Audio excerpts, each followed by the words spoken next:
I'm actually gonna call out the chords that I'm playing. A minor 7th, A minor 11th, G major 7th, D minor 9th, D ninth, G diminish, A diminish, A dominant 7th, G 13th, A ninth,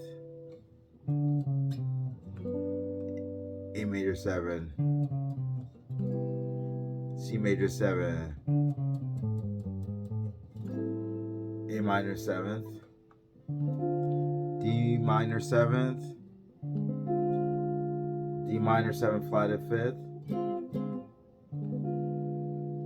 diminish, D diminish, ninth, minor 7th,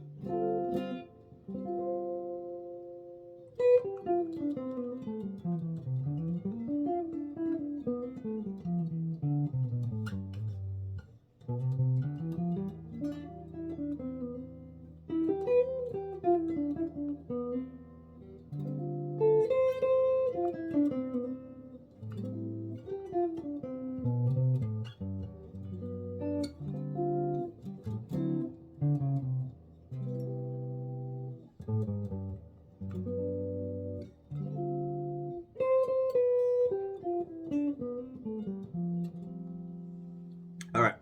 So the whole purpose of this exercise is that the way the human brain works is that when you're actually playing, you're not thinking about any of the stuff that I'm like screaming at, but you do need to put in the work to know what you're playing. At least that's my thoughts.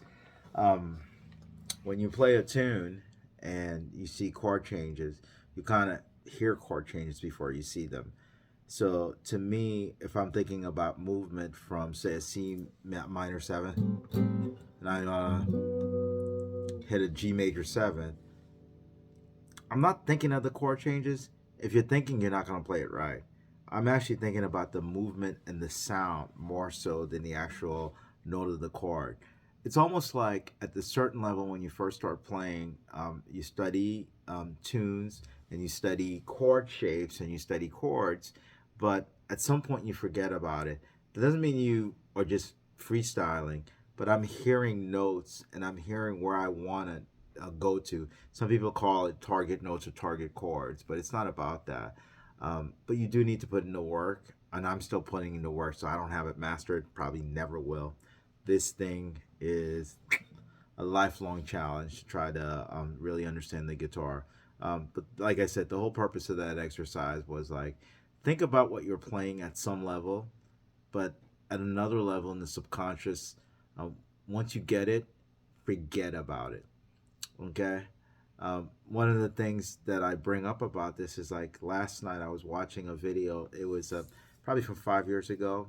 It was I think it was Rick Beato or somebody teaching rock players how to play jazz, and he was using I guess um, um, said like, hey, here are 7 or 8 chords that you need to know, and then he had what call it root 6 and root 5, basically chords with their names in the root 6 position, which is on the E string, or the root 5 position, which is on the 5th string.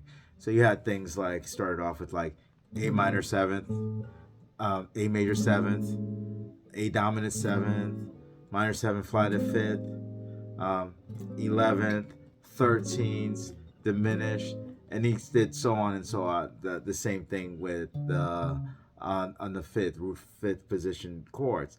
Now, that's very helpful.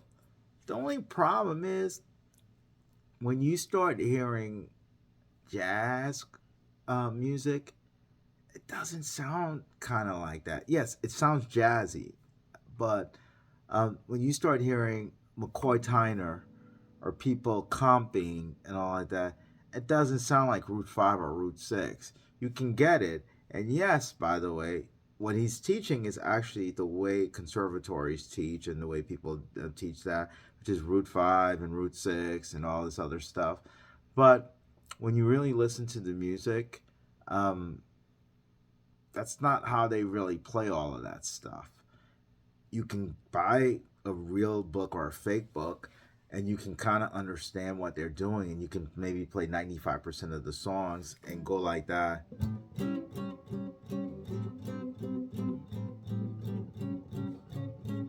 And you can do all of that stuff. And no, I wasn't mimicking a Freddie Green or anything like that.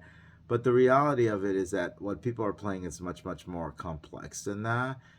It'll only get you so far. At the end of the day, the best way to learn this stuff is actually to listen.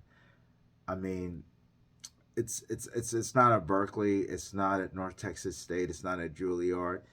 It's already there for you. I guess now it's on the internet, but it's with the masters. If you just do enough listening, a lot of that vocabulary will come to you, and it's not like you won't know what you're doing. Do put an intellectual aspect to it, and do think about what you're learning, but at the same time, it's not simple. The art of playing the guitar is very complex.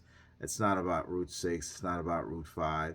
Yes, it is a starting point, so I don't want to belittle that. And these folks are great that are like teaching these kind of things, but at the same time, don't get frustrated if you're learning root 5 and root 6, and I can teach you what a minor 7 flat and fifth looks like on the 13th and a dominant 7th, and what scales to play over and what arpeggios, and you don't sound like, McCoy Tyner. You don't sound like, Wes Montgomery. Yeah, you can get snippets of arpeggios and for certain songs and things of that nature, um, but that's not how people play. They play with their emotions. They play an expressive style. They break things down based upon that. Um, just what their life experiences are all about. So there's a lot more to it than that. And it's not to make it overly complicated, but it's more than root 5 and root 6 and things of that nature. It's all in the music in and of itself. The best thing you can do to learn and improve, whether it's the guitar or any other instrument, is to listen. If you listen to the masters, if you listen to the folks who got you to pick up a guitar, a cello, a horn, you will improve on the instrument. Listen, try to mimic it, and at the end of the day, you'll get better. But keep practicing. Thank you for watching.